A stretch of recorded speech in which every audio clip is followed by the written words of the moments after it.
Hi folks, welcome to another Wednesday widget. Today we are going to make a cookbook stand. Why? So my wife's family is Polish and it's really cool. Every year all the guys get together and we make kielbasa. It's been one of the coolest things to get to be part of ever since I've been part of her family. And it's also the one day a year where everyone kind of has a free hall pass to enjoy a few. So this spring, I may or may not have had a few and had promised to a family member that I could make them a cookbook stand, and I even threw out that I could put a custom design on it. And she didn't skip a beat and requested a lobster. So we are going to make a blue cookbook stand, and we are going to put on it a stenciled red lobster. So we're going to use the diacro sheet metal equipment. We're going to bend that up, and then we're going to make some legs for it. But one of the things I really want to focus on in this tutorial is figuring out how to two-tone or stencil powder coating. And it's something I've experimented with. I found it's kind of tricky, and there may be some folks on here who have more experience or professional powder coaters, but I want to show you how you can do this, or what I've found works at the hobby level or the home level. Now, I've published two really popular videos on powder coating, and they're right here below. For those of you who may be watching this video just because you're interested in seeing the powder coating, you can skip forward to the first line in the description of the video. That'll be when we actually start the powder coating process if you don't want to see any of this really cool sheet metal equipment and so forth. Well, let's dive in. Okay, I've a long time ago had to buy a bunch of 12-inch strips pre-powder coated aluminum. It's gray. I don't know what gauge it is, but it's pretty thin. And I've ended up using it for a ton of projects. And I've made a number of cookbook stands with it. It works great. These cookbook stands are great gifts as well. I've made them for my wife, for my in-laws, for my own mother. They've been a real hit, and everyone likes having something made for them or custom made. So as you can see here, I'm making some measurements. The overall length is 11.5 inches. So we're going to shear it at 11.5, but I'm actually making the mark at 16.5, and you'll see why when we hop over on the diacro shear. And then we have a front lip is 1.25 inches, and the bottom is 2.25 inches. So you'll see when we bend them on the diacro bender how that all works. Got to give a special thanks to my grandfather. Despite having an interest in woodworking, to try not to hold against him, he welded up a number of nice stands for this sheet metal equipment, which has been really useful here in the new shop. So we do appreciate that. Okay, so we've got our piece of sheet metal here in the shear. Here are my two bend lines. Here's where I want to shear it. Like I said, I've got a mark 5 inches behind it because I've got a ruler right here. So we just line up that mark, and you'll see we're right at the right spot. Boom. Before we bend it, I marked my 4 hole locations that are through holes for the legs, and we're going to punch those on this little Heinrich bench punch.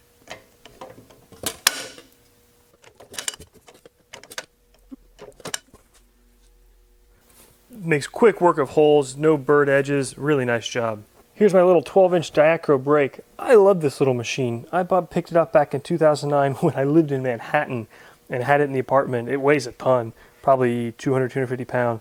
And it is the first time it's ever been on a proper stand. For the last 5-6 years, I had it on a set of casters and would roll it underneath a table or a piece of equipment to get it out of the way. So it's really nice. It's actually a little cramped back here, even in this shop, which I can't believe I'm saying. So we're going to bend in 2 places. You obviously want to bend the deeper one first so that you can still make room to bend the other one. I mark both my edges, left and right, to try to keep the bend straight. This is just a cookbook stand. It's not mission critical, but you still want it done right. It's still representational of your work. Come on up. Looks good. Then this is going to be a little tight on the bend, as you'll see coming over the top. These machines are amazingly customizable. You've got stops. You could even bend, or you change the height thick. You can change the offset and bend either to true it up or bend slight angles. Pretty impressive. I'm sure I don't even come close to making full use of the machine.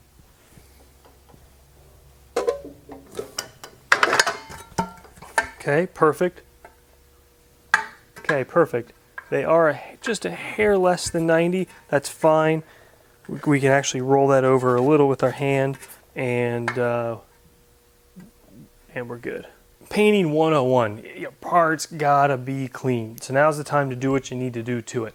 I took a hand deburring tool, knocked the corners off so there's no sharp edges, especially after we just sheared it. And then I did stick it in my blast cabinet a high grit sandblast media won't begin to touch this base powder coat, and it just helps knock off any debris. This sheet metal is multiple years old. It's been moved, it's been stored, so I like just getting that. I feel like it helps me get a new layer. Then what we're going to do is use some of our Eastwood Pre. Any degreaser will really work, or even acetone, and we're going to rub it down, as you can see me doing right here. Try to really clean it off. I would suggest washing your hands before you do this, or for your own safety, or for the sake of the part, wear latex gloves. Or nowadays, if you're allergic to latex, wear non-latex gloves. Don't use a paper towel to do this. Use a cloth or something that's not going to leave behind fibers, lint, etc. We're out here. I've got this ornamental iron my grandfather made probably 15 years ago. He was somewhere, I think, at a tour in a castle in Europe, and he thought this was the coolest design. It was a way to hold and change the height of pots over open fires to cook, and so we made one. It was a really fun project as a kid. I remember hand hammering a lot of these rivet faces heads over, so fun to do real work like that when you're a kid. Anyways, it also now works great to hang this part from. My first coat is actually going to be a spray, which is just because I know that's the color she wants as the base coat. Next time, I promise, I'll order this as a powder coat and we'll see it that way. But it won't actually change the point I'm trying to show of stenciling for two-tone on powder coat. I'm going to let the wind die down. You guys know how to spray paint. I'll be right back when we're finished up here. All right, let's make quick work of these legs.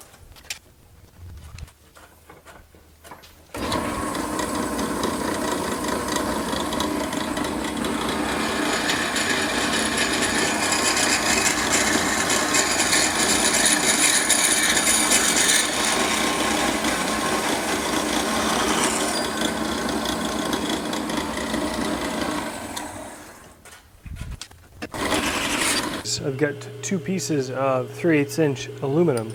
Stick it in our self-centering forejaw, and let's face it off.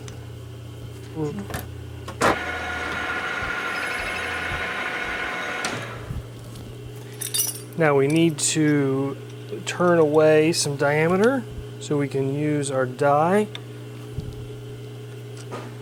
to thread the end of these. So I want to get about 1/2 inch. Mark our spot. I'll have no problem seeing that line, and we'll set our dial to 0.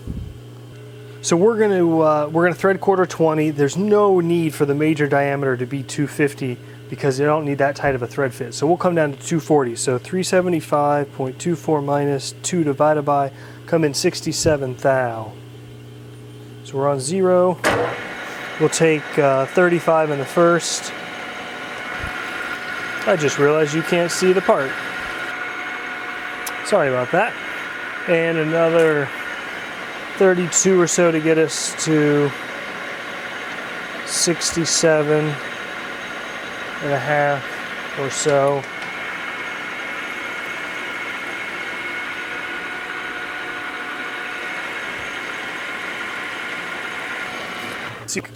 Hoping for 240. We're at 246. It's hard to argue with. I will just come in here and take effectively a spring pass. 242, perfect. Let's back our tool holder out of the way here. Grab some cutting fluid and we'll move in with our 1/4 die.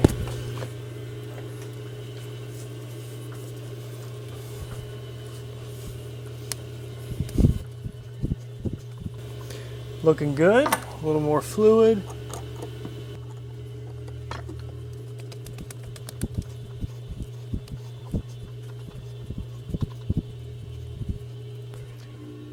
Okay, that looks good. I'm going to just come in here and use a parting tool to thread relief the back side of that. Okay, let's see how she fits. Just use a 1/4 nut. Perfect. Actually, very little play there at all, even though I went a few thou under. And shoulders right up to there. That's a win. Okay, I'll do the other side, and then I'll be back and we'll flip them over. Or as Keith Fenner says, endo, and then we'll machine the other side, which we need to do to a precise length so that the legs are even. Okay, we've got our two sides machined. Now we need to measure the overall length. That length isn't too critical. But what is critical is you want it to be pretty similar. Now in machinist terms, obviously 1,000th is, a very common tolerance. This is nowhere near that. So we are just going to use my calipers, and I've had a lot of folks tell me never to scribe with these, but you know what? I've done it for years and I'm comfortable with it, and like any measuring tool, it's a tool. I use it to measure. I use it for other things. Anything that requires precision, I either double check or use another tool. For me, it's too much of a time saver to do it this way. I haven't noticed the edges rolled. I actually still seem to be as accurate as calipers can be, so that's that. So there I've got a little line. I will see that, no problem, when the lathe is turning. So we will machine these other ends and thread them just the same. I'll be right back.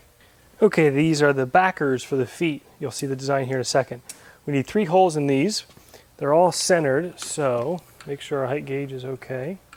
And that's 1/2 inch, so these 1/2 inch bar stocks, so we'll come up to 250 and we'll run lines across it. Now, let's measure our actual height here. They're supposed to be about 2 inches. I think they're a little shy. Okay, yeah, 1975. So, half of that is 98.75.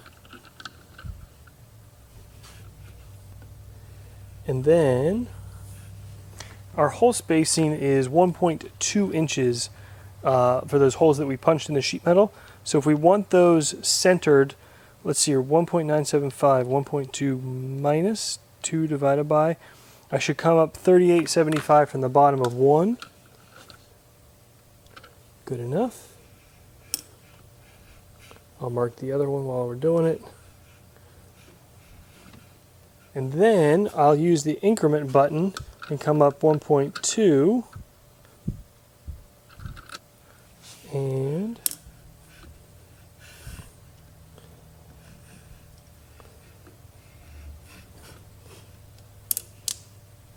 perfect. We know we're okay because you see our lines here. If we flip one of the parts, we're still lined up. So that looks great. Let's go make some holes. Okay, let's drill and tap these. The center hole, regular old 1/4-20. You know that. We just ran the die over the legs. Number 7 drill, no big deal. The outside 2 are actually metric, and you'll see why in a second, because I'm using one of my favorite fasteners ever.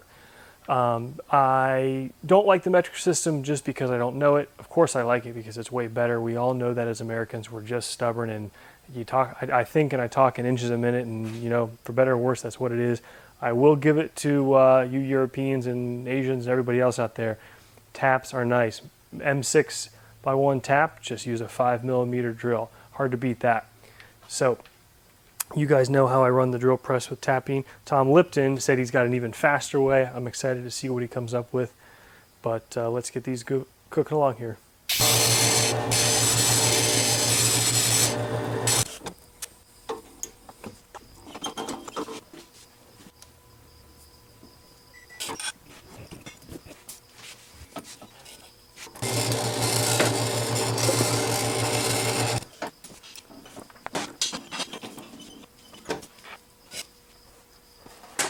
Okay, our 2 tapped blocks. We've got our 2 legs. We're gonna use a Scotch-Brite wheel and then some polishing compound, and in seconds we're gonna have these things to a mirror finish.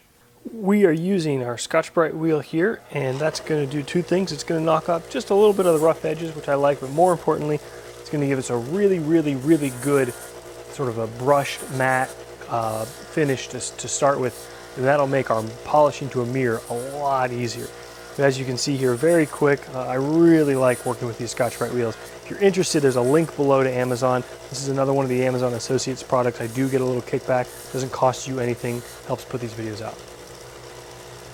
So that Scotch-Brite wheel, like I said, gives us a great base. We're going to apply a little bit of this polishing compound. Just about any of it will work. Mother's, New Tone, there's lots of different types out there. And we're going to hit it on this buffing wheel right here, and it should come out right to a nice mirror finish. Not going to look great at first, but all we'll do here is take our degreaser again and run a cloth across it to clean up the polishing compound off of it, and we'll see it pop. And there we go. You can see that's my face. And there we go. Nice polished up. Looks good. Let's see if we can get a reflection. I can figure out how to, there you can kind of see me in it. So, looks great, especially again for a quick polish job. Okay, legs look good. Let's put them together here. Thread our legs into the little brackets here, and then just throw in our black ball cap ends. If this type of stuff interests you, whether it's powder coating or machining and working with motors and Arduinos, that's what this channel is all about. That's the kind of stuff I love. Feel free to click subscribe if you'd like to see more of this type of stuff.